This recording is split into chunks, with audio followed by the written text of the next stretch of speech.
Hi, everyone. Welcome. We'll get started in just a couple minutes. I see that people are still filing into the webinar. Thank you for joining us.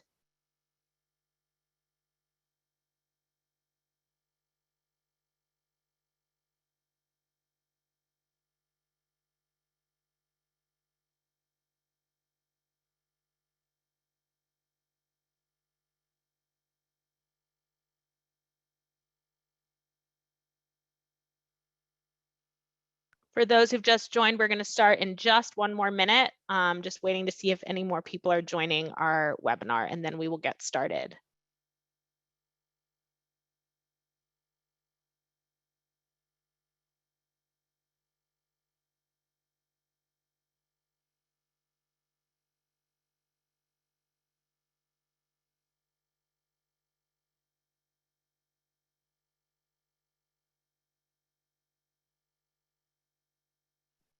Okay, in the interest of time, we'll go ahead and start the webinar. I want to welcome everyone to our first NIPS call of 2023. We are excited to start off another great year full of great content and engagement with all of you. And we have great speakers today and some great content. So I hope that you all enjoy. Let me go here. So today we have two speakers. The first will be the Stop Syphilis campaign, focusing on syphilis and congenital syphilis prevention among American Indians and Alaska Natives in the Portland area. And that'll be presented by Alicia Edwards and Wendee Gardner from the Northwest Portland Area Indian Health Board. And then we will have CDC's own Jeffrey Kemp Rinderle present on CDC's Let's Stop HIV Together, which is the national campaign for the Ending the HIV Epidemic in the US and the National HIV and AIDS strategy. So I will now stop sharing my screen and turn it over to Alicia and Wendee.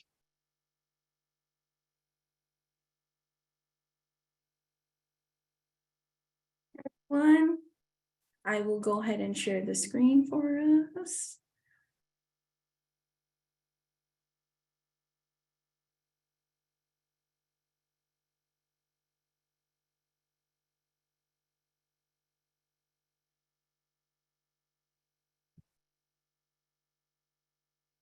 Apologies, get the correct one. And can everyone see my screen okay? Yeah, that looks great. Perfect. All right, Wendee, take it off. All right. Hi, everybody. Today we have the pleasure of talking with all of you about the National Indigenous Congenital Syphilis campaign that we worked on with the Northwest Portland Area Health Board. And, before we get started, I wanted to just take some time to introduce ourselves. My name is Wendee Gardner, and I'm a member of the Stockbridge-Munsee Band of Mohican Indians.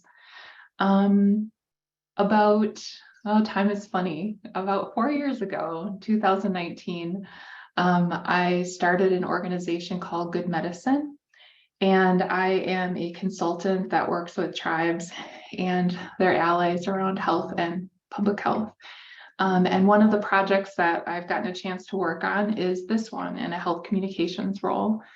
Alicia, if you wanted to take a chance to introduce yourself. Yeah, hi everyone. My name is Alicia Edwards. I'm an enrolled member of the Colville tribe based in Washington State. I'm the HIV program manager at the Northwest Portland Area Indian Health Board. A little bit about the Northwest Portland Area Indian Health Board. It was established in 1972 as a nonprofit tribal advisory organization that serves the 43 federally recognized tribes of Oregon, Washington, and Idaho. The mission of our organization is to eliminate health disparities and improve the overall quality of life for American Indians and Alaskan Natives by supporting the Northwest tribes in their delivery of culturally appropriate and high quality health care. Okay, so, by now, everyone is very aware of the rise in syphilis cases across the nation. From 2014 to 2020, syphilis cases rose by 175%, which is huge. And so this map that you can see demonstrates primary and secondary syphilis rates of reported cases. And so much of the dark blue, where the rates are the highest, are in larger cities. However, if you look across the nation, There are dark blue pockets that pop up in more rural places, especially west of the Mississippi. These dark blue counties overlap with Indian reservations. And in 2020, the rate of reported new syphilis cases among American Indian Alaska Native persons was nearly 4 times the rate among non-Hispanic white people. And the rate was particularly alarming for American Indian Alaska Native females, at over 7 times greater than the rate among non-Hispanic white females. So it's important to note that these higher rates seen in American Indians and Alaska Natives are not caused by race, ethnicity, or heritage, but actually by social factors, including difficulty accessing quality health, sexual health services, distrust of the healthcare system, fear of discrimination, and negative feelings around testing and treatment for sexually transmitted infections, also known as STIs or STDs. In addition, like other communities across the nation, we are also seeing strong links between syphilis and mental health and drug use. And so when we're looking at congenital syphilis, nationally from 2016 to 2021, the rate of reported congenital syphilis cases increased nearly 900% among American and Alaska Native babies. That's from about 37.7 cases per 100,000 live births in 2016 to 363.7 cases per 100,000 live births in 2021.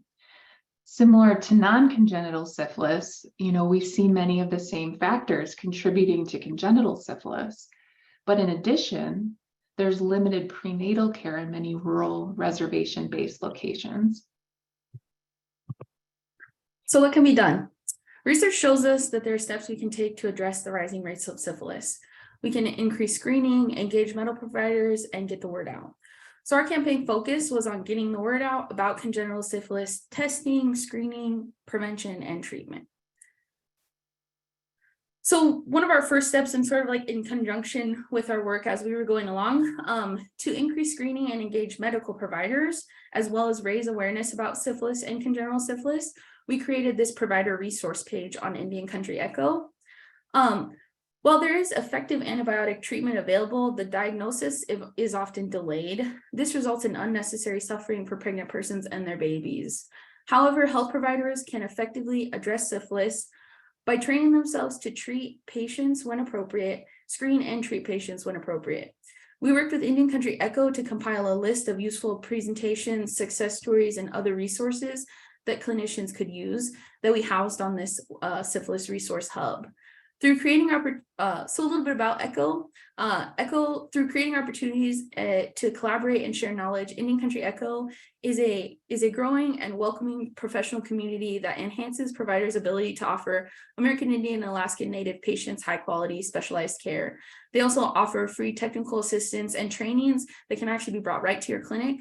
If you're interested, just a little plug for them, reach out to echo@nphib.org. So, when we started to realize that we needed to get the word out, and our communities, the American Indian and Alaska Native communities, started to see the rising rates of syphilis and wanted to increase education and create awareness about syphilis and other STIs in general. However, when they started looking for materials, they realized that many of the materials that were available for them to order were often outdated, some from the 1980s. And were not very diverse or culturally relevant. They had mostly white people represented, no diversity, no American Indian representation. One of the states with highest rates of syphilis had materials that only had white representation on those materials.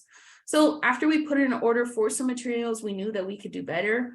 And we know that from research and discussions with communities, it's super important for people to see people that look like them, hear people that talk like them on materials in order for those health education and health promotion materials to be effective. So with our syphilis campaign, we started we started to do that. So that's our Congenital Syphilis campaign, is a culturally relevant campaign that shows American Indian representation. And, you know, to get the word out about syphilis among AIN people and the health providers that serve them, we created this national media campaign, which we're going to focus the rest of the presentation on. And, you know, we developed one arm of the campaign to focus on congenital syphilis, and that's what we're going to be talking about today, but we'll also hint at others as well. But so in this Indigenous Congenital Syphilis campaign, the things that we focused on, our key messages, were that syphilis is on the rise. Syphilis can be hard to spot. You know, sometimes you see a small sore, sometimes not. So many people who have syphilis don't know that they're infected, at least initially. And if it's not treated, syphilis can have serious consequences for you and your baby. That's why you should get tested and treated if needed. And we really tried to emphasize that testing is easy and treatment is quick, that for most people it involves, you know, just one shot of antibiotics. And these key messages were based on our communications with IHS, tribal and urban Indian health providers, the data, as well as effective messaging NPAIHB has done around STIs prior to engage this audience. Yeah, so getting into sort of the details of our campaign, we had a whole section that had to do with print materials. That consisted of 2 poster designs, 1 rack card design, 1 postcard design, 1 sticker design, a condom design, a retractable banner design, a vinyl banner design, 1 best practices document that kind of outlined how you can best use these materials, and then 1 social media toolkit for sharing the word via online platforms. Overall, our campaign look was very contemporary. We tried to include a variety of skin tones, show lots of diversity in gender, both in the images we use and the language. For example, we say pregnant person, acknowledging that anyone with a uterus can get pregnant. Next, we had our videos. I apologize, can you hear that? Probably not. So, but we had also 2 videos, 2 30-second PSAs that were just about knowing your status and getting tested. Some other materials that we had were 2 billboard designs and then 2 audio PSAs that were converted from those radio or those video PSAs that we had. Alicia, I did hear something. I don't know if it was just me or if anyone else. Let me see. Oh, maybe can someone maybe give us feedback if you want to share that video? We can get feedback from someone if they can drop it in the Q&A. Is that okay? Yeah, for sure. I could definitely go back. Yep. And then if folks are wondering, so the videos, the reason that we made them that length is that that's kind of the perfect time frame to show in clinics while patients are waiting. And so, you know, we chose shorter videos that could be kind of put on a loop and replayed as folks were waiting for prescriptions or for their appointments in clinic. I'll give it a shot to play. It looks like I do see a note that maybe people could hear, so we'll give it a shot.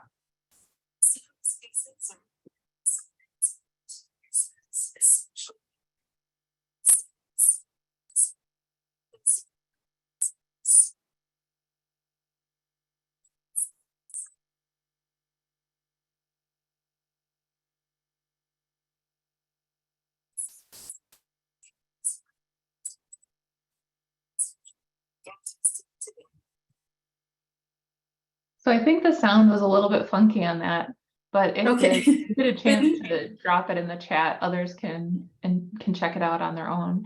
And we also have our videos and all of our materials actually up on our website. So it's just www.stopsyphilis.org. We were surprised to have gotten that URL, but we did. And, you know, we chose to house the campaign materials on this website, you know, for easy distribution and broader reach. And the program had money to actually purchase materials for sites. So we've been allowing folks to order and shipping materials for free. And so, this really has allowed it to become a national campaign, moving beyond the work that the board does in the Pacific Northwest. I can't pull up the site, but if you can go to it, it's www.stopsyphilis.org. The platform is super easy to use, and we really focus on driving people to order, and we focus on good customer service. The average order is out the door within 2 days, and customers can contact us at any time for updates on their order. And at the end, we encourage folks to share information about the resource with others via an email. And so far, that's been really successful, and we're going to show some of the numbers. Yeah, all right. So our campaign successes. In just 4 months, the website visits have been 2,168, and we've distributed more than 18,000 condoms. In terms of uptake, these efforts thus far have been remarkably successful. Go ahead, Wendee. So as you can see, we received orders from 11 of 12 IHS service areas, and the total number of items distributed in just 4 months is 24,638 items. And this is kind of remarkable. All right, so our next steps. Right now, our team is working on another syphilis campaign that's also going to be housed on stopsyphilis.org. We are also working on some HIV and PrEP campaigns for American Indians and Alaskan Natives. And then lastly, we're working on another larger ordering website called Native Health Resources. So a little bit about Native Health Resources, just to give a plug, it's going to be an organization-wide ordering platform. So the goal of this Native Health Resources is to create a space for culturally relevant resources for American Indian and Alaskan Native, providers, tribal sites, community members, whatever it is, just a place for all the resources to be in one. NPAIHB as a whole saw the effectiveness of stopsyphilis.org and is interested in creating this larger org-wide ordering platform to house all of NPAIHB's project materials. So the goal will be that tribes can go online here and order materials directly. Currently, there's no cost for materials. That might change in the future, but we're really trying to use that direct-to-consumer model to really meet the tribes right where they're at. And that's it. So if you have any questions, feel free to drop them in the chat for us. To access the materials or share our website, share our materials with any of your colleagues, just visit our website, www.stopsyphilis.org. And thank you. Just a little plug, this project was funded via the Minority HIV/AIDS Fund, via the Indian Health Service HIV/HCV STI program. And thank you so much for listening to us today and allowing us to share about our campaign. Thank you both so much. That was absolutely wonderful. Before we move on to our next speaker, we do have some time. If there are any other questions, we can take some Q&A now. I'm looking through the chat. You're getting a lot of praise in the chat, no specific questions. And I know you just shared how to access the brochures and other materials. So if anyone has, here's a question for you all. Any evaluation plan for impact of materials? Are providers ordering more syphilis testing in first and third trimester of pregnancy? I would say that that's an excellent question. I think that we will be able to evaluate that more in the future. I don't think we have anything specifically planned at the moment. But like we did mention, 11 of 12 IHS regions have ordered materials. So that definitely sees that, we are getting the word out there about the materials. And yeah, Wendee, go ahead. You could speak to that too, if you would like. No, I think you did a good job. And if you'd like to verbally ask a question too, just raise your hand. And I see Dane has his hand up. So go ahead, Dane. Good afternoon. Great presentation. Can you hear me okay? Yes, we can. Great. I've been having some computer problems, so it's nice to know it's working.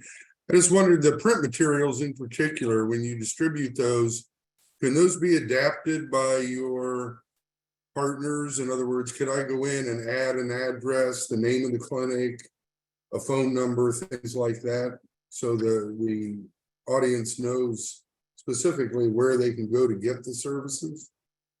Yeah, for sure. So on these specific materials, that on the website, you can't necessarily do that. However, if you wanted to, we do have the contact us page. And if that was something, you know, a site or even yourself was interested in, you could reach out to us via that contact page and we can definitely make that happen. That was part of our campaign when we created it, because that is such an important piece of Indian country, is having those adapted materials. Is we asked for all of the design files to be able to be edited. So we can take our logo off there, we can put your logo on there, we can put your contact information. So yeah, totally an option, not an option on the website, just kind of the way the ordering goes, but we could totally do that kind of on the back end and then ship those materials out. Great, thank you. And yeah, the evaluation outcomes that you showed were pretty impressive.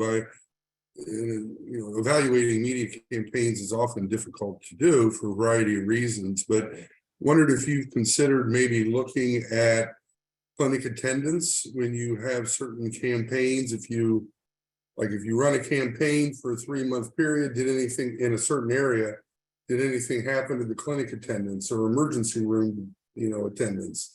Have you considered that level of evaluation? It can be difficult to do. Yeah, so I don't know that we've specifically considered it, but definitely after having these conversations with you all, I definitely think it's something that we can look at more. Again, our reach has been kind of broad and the campaign's sort of still fresh, but maybe we can pick one specific tribal site and then try and get some more specific evaluation. Thank you. Yeah, I appreciate the question. We have another question in the chat. Are you offering any testing? So through stopsyphilis.org, we do not offer testing. However, we are working on another sort of project called I Want the Kit.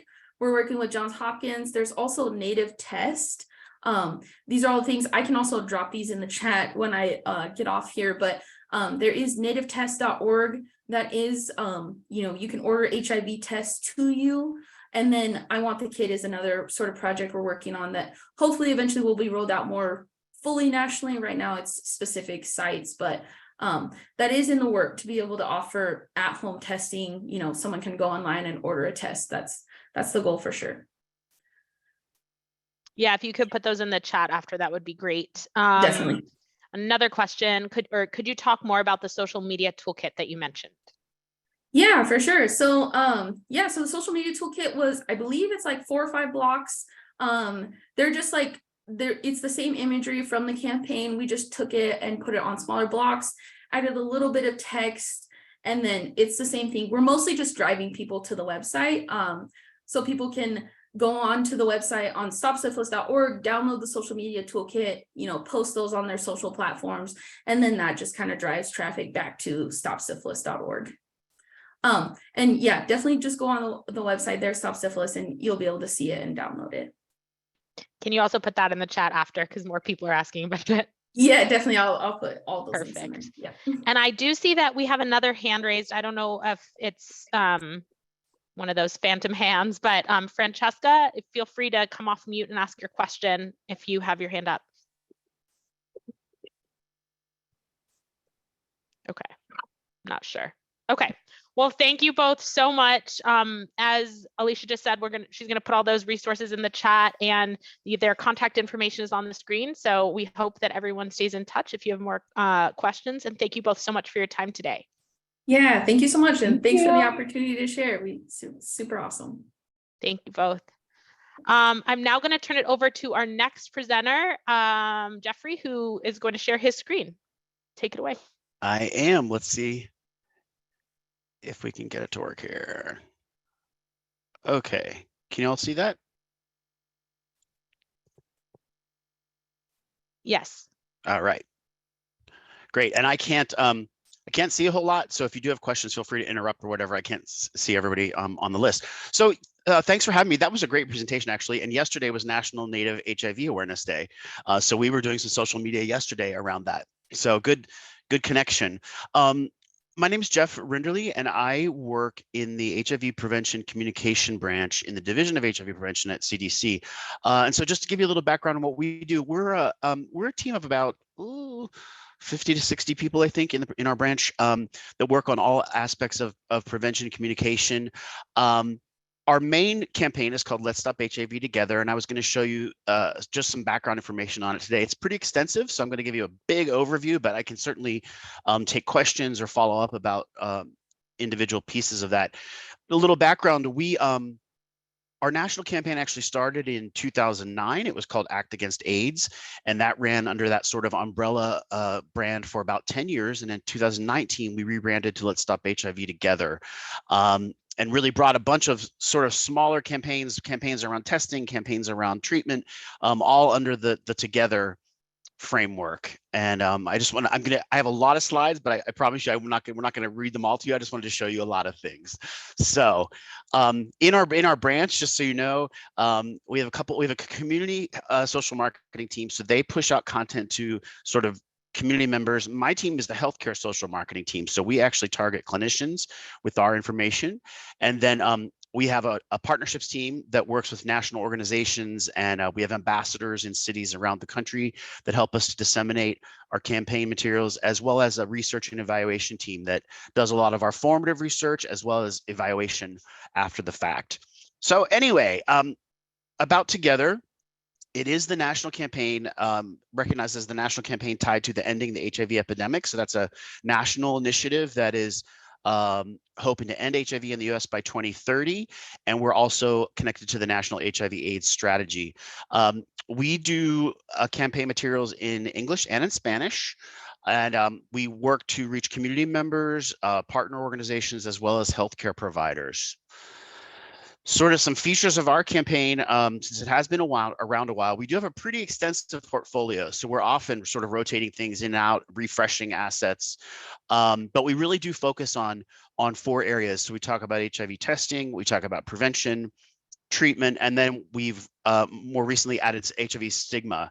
And on the clinician side, we sort of call that inclusive care and how they can be more inclusive with their care.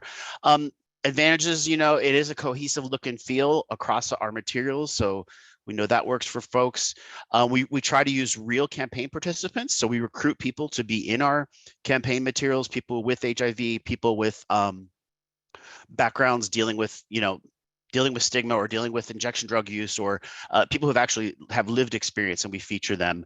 And as I said, everything's in English and Spanish.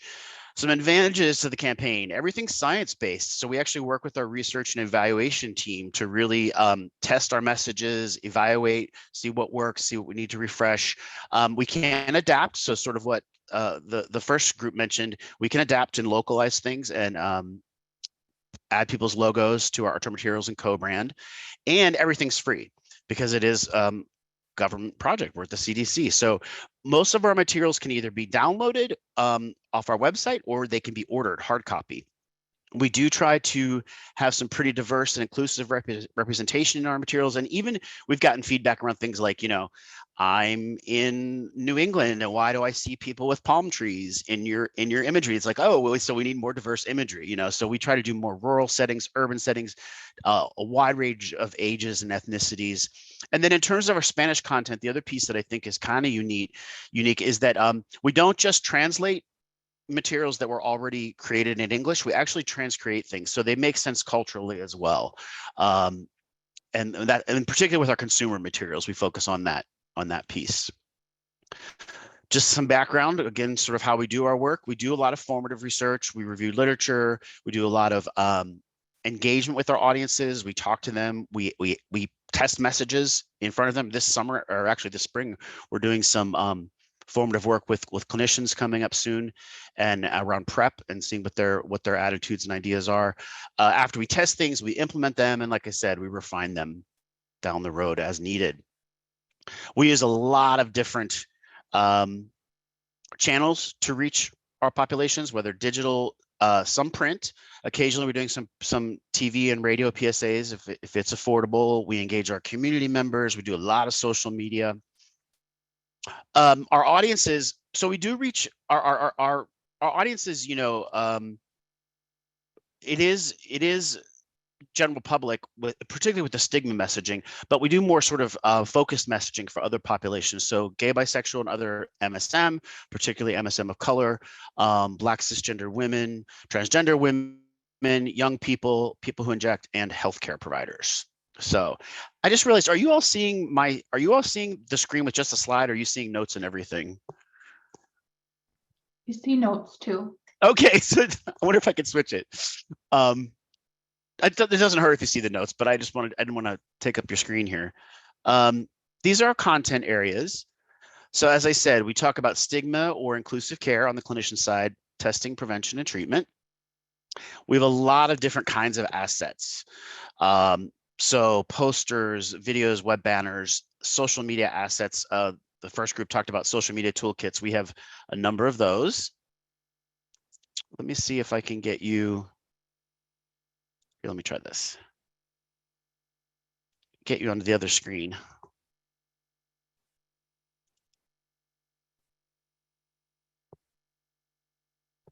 Okay, now you can see my application though, huh? Oh, well.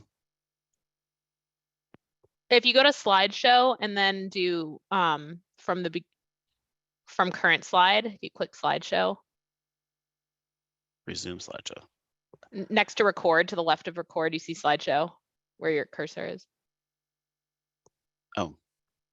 Right there. Yeah, yeah, there. Yeah, if you do from current slide, or yeah, well, you're at the beginning, but you can just click through to where you need to go. Sorry about that. I just thought you could see. I was trying to give you a better view. No worries at all. Anyway, we like to do the tricky thing. Here we go.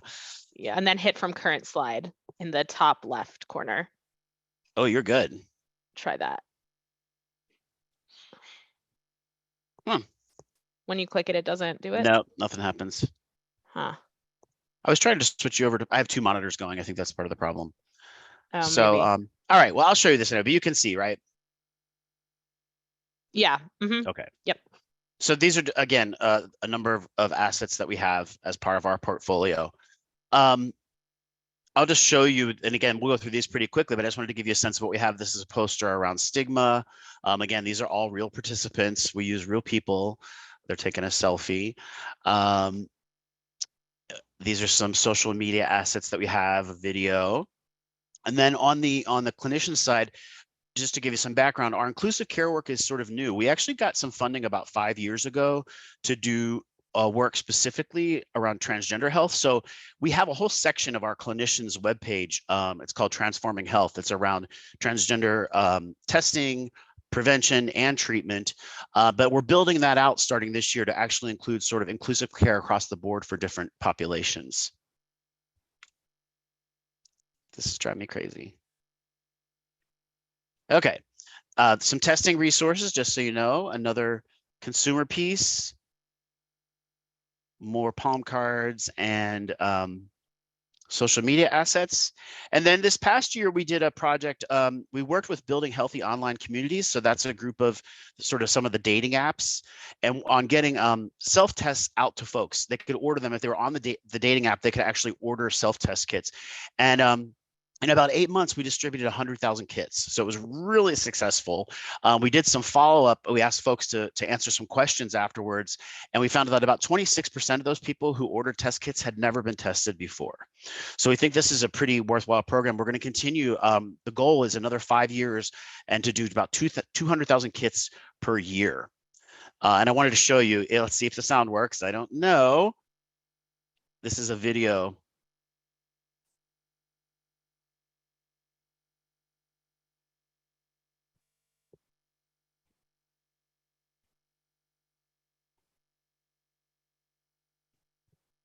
No, we can't hear anything. Nope. Okay.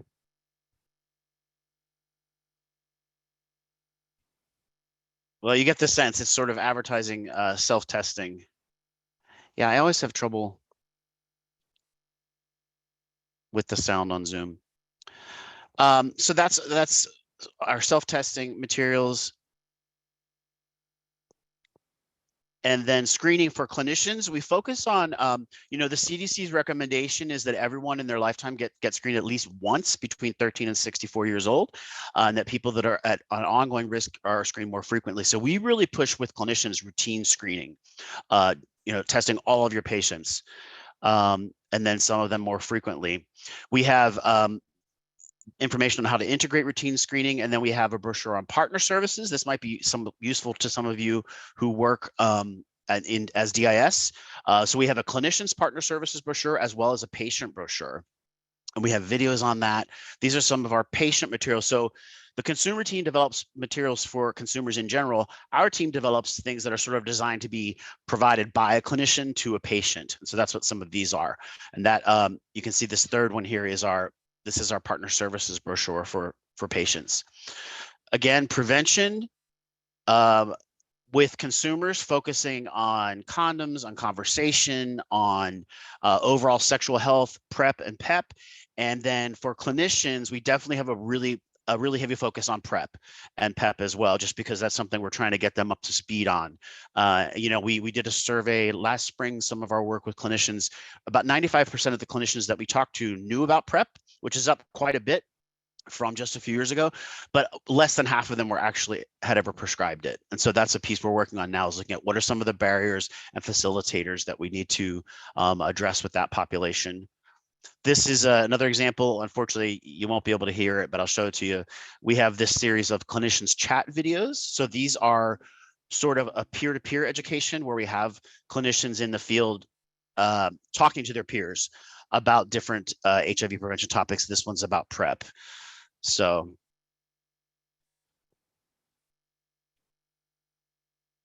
that's what that is. We have about 10 of those on different topics.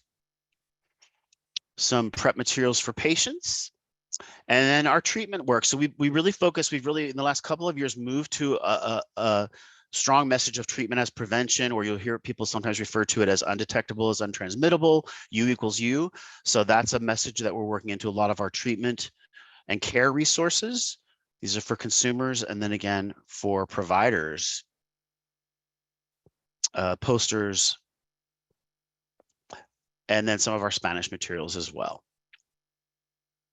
All of this is available. So we have the Let's Stop HIV Together website, which I'll put the address on the last slide and in the chat.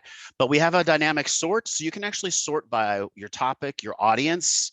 What kind of format are you looking for? Print materials? Are you looking for digital materials? You can sort by language, and it will populate. We have hundreds of materials up there. The other place you can get all of our materials is on CDC Info, which I have it on the last slide as well. So on CDC Info, you can go and order hard copy materials. Some of them have limits, it'll say like 20, 25 pieces, but if you need like 100 or 200 of something, you can request that and it will actually come to us and we can sort of approve it in the system. So you can order bulk as well. A big piece of how we get information out to clinicians is we have HIV Nexus, which is our clinical resource. So this has everything clinicians might need, whether it's, testing recommendations, the PrEP guidelines. We have a continuing medical education opportunities on here. And this also houses our transforming health information. Right now, we have 2 active continuing medical information programs. So these are free. We get a lot of providers taking these. We've had tens of thousands of providers take these. Right now, we have one on a stepwise approach to sort of looking at your care team and integrating the whole care team, whether it comes to testing, prevention, or treatment. And then we have another one around individualizing sexual health care, which is really kind of cool. It's a virtual patient simulation where they can look at a chart, they can watch the patient talking to them, and then they need to make clinical decisions around that. And hopefully realize that, my female patient who came in with symptoms of an STI is probably a good candidate for PrEP. And if they don't get that, then we let them know. Similar to the other project, we do have social media and digital toolkits online. Right now, I think we have about 16 of these on different topics. So there are posts, there are, for clinicians, we have sample email blasts, infographics, that's all downloadable, as well as our awareness day toolkits. So we support a number of HIV awareness days. And so for each one of those, we create social media posts and imagery for you to use. And then lastly, our partners, we work with state and local health departments, with medical associations, with national CBOs, education of faith-based institutions to help us really push out our messaging and our materials. And that happens through a number of ways. We've done, you know, some webinars, some online chats, we've done Twitter chats. So those are things that we're open to partnering with people. And again, we're open to co-branding. So it's fairly easy for us to co-brand with Let's Stop HIV Together and an outside organization. It's a little more challenging if you want the CDC logo on there, because that's a whole other level of co-branding, but to do together and a local organization. So this shows you something out of Nebraska, something that we did with NMAC as well. And then we have a lot of other little tools I just wanted to tell you about. So these are, for instance, we have service locators, and these can be embedded on your websites. So if you're looking, we have a self-testing locator, as well as our locator where you can find HIV testing, PrEP, PEP, where can you find condoms, and we provide the code. You can embed these right on your site. We have a number of slide sets available. Some of them very sort of, you know, epi focus, lots of stats, some of them more for peer-to-peer education amongst clinicians. We just posted a PrEP website that's downloadable. A lot of fact sheets, infographics for people to use, and consumer information sheets. So they look like this, and they're on a number of topics.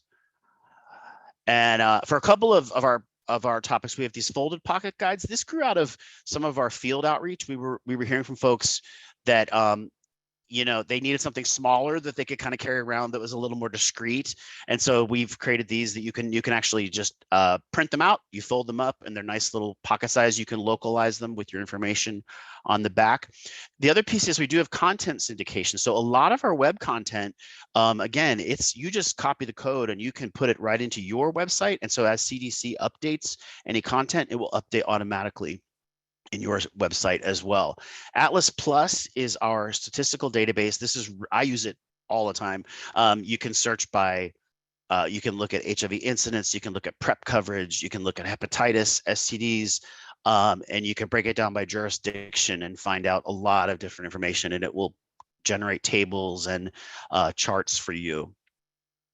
Our risk reduction tool, this is very useful. It's primarily consumer focused, although a provider could even use this with a patient. You sit and you put in your information. So, you know, what is my gender? What kind of sexual activity am I engaging in? What is my status? What is my partner's status?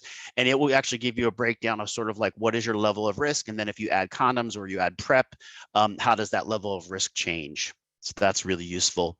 We do have some email updates, so people can sign up for those. One just came out before this meeting started. We send those out periodically. This is just how to reach us, but I have it again at the end. So either through, if you have a project officer in your jurisdiction, you can go through them, or you can certainly contact us directly. These are our social media handles. And then lastly, there's my information. So if you have a question, it's LTQ4 at CDC, and I can point you in the right direction. There's our Together website, our Nexus website, and then CDC info to order materials. So that was a lot, but I'm glad we got through it. I will stop sharing. Sorry we didn't get you full screen there, but. Thank you so much. That was wonderful. Yeah, open to Let's questions. see. Okay, we do have some questions. So is there any educational materials for expedited partner therapy? Ooh, very good question. You know what? On the Division of STD Prevention, I believe there is on their site. So it doesn't make sense, but STD and HIV are separate. It's just always been that way as far as I know. I know DSTDP does have some expedited partner therapy information. We don't right now, although we're right now working on beefing up some of our links, particularly for clinicians. And hopefully we can link over to that. That's a great question. Another question is, what do you require for partnership? Oh, there's a number of different levels. I could definitely put you in touch with someone from that team. I mean, sometimes it's just as simple as somebody just wants to co-brand materials and they're going to go do it and take it and run with it in their community. Other times, I mean, we actually do have funded partners as well. So we have a program called PACT. It's partnering and communicating together. So those are funded partners that actually have specific scope of work to do, like either social media outreach or in-person event outreach. We have both community ambassadors and clinical ambassadors. And again, and those are also funded positions. So they are required to do, a certain number of outreach activities each year. So a lot of different levels, if you want, like I said, even with the creative, sometimes somebody wants to just add their logo, or they might want to add, like use our, let's say it's a poster, use our template, but put a localized photograph in there. So we can help with that as well. Really lots of different levels of partnerships. And the last question I'm seeing, and I'm not sure what it is in reference to, but are these online at one of your sites? So can you I know you gave a lot of different websites, but go over where people can find some of the resources? Yes, I will put it in the chat too. So the easiest place to start is cdc.gov/Stop HIV Together. I don't think there's a chat because of this format, but if you guys send me any materials that you want, I can put them all in one email, and then Sonia and I can send it out to our listservs. Okay, great. I mean, we can even send you these slides if you want them. That would be great too. Yeah, that's a great place to start. And then if you need clinician things, it will lead you over to the Nexus site as well. Great. Are there any more questions from anyone, or does anyone want to come off mute and ask a question? And I see someone asked if a recording of the presentation will be available. We just need to get permission from our presenters. And once we have that, if all is good, then yes, we will send that out. Oh, and the question about are the materials online or the sites, it was in reference to the videos. Yes, they're all even part of the dynamic sort. So you can actually sort by, I'm looking for a video to reach this population. I'm looking for a video in Spanish, and that will all come up on our website. I actually had a question for the first presentation because I really liked your materials. I thought the design was really nice. The colors are great. Some feedback that we just recently got, and I'm wondering if anybody else on the call has heard this. We do a lot of those sort of imagery, they're animations, but they don't have faces. And I noticed that yours don't really have faces. Have you gotten feedback about? We heard that for some folks culturally that's not cool for them, or that's not comfortable. Have you heard any feedback on that? So I'll let Wendee speak to this too. Specifically, no. I think like personally for some other campaigns that we're working on, we've kind of steered away from that because we were also thinking that sometimes you can't see emotion, like those flat images, they can all kind of just look like blobs or like, so for our other syphilis and HIV prep campaigns, we've actually asked the designers to put in, shadows and faces, like give them lines and like make it actually look like, true illustrations. Yeah. Interesting. That seemed like a phase. It was like a fad. Yeah. Well, and it's nice because you can keep things kind of sort of gender neutral and, and so I just wondered if we've done a lot of the same thing, but now we're starting to get feedback that not everyone likes that. So just a question. Sorry, I derailed us there.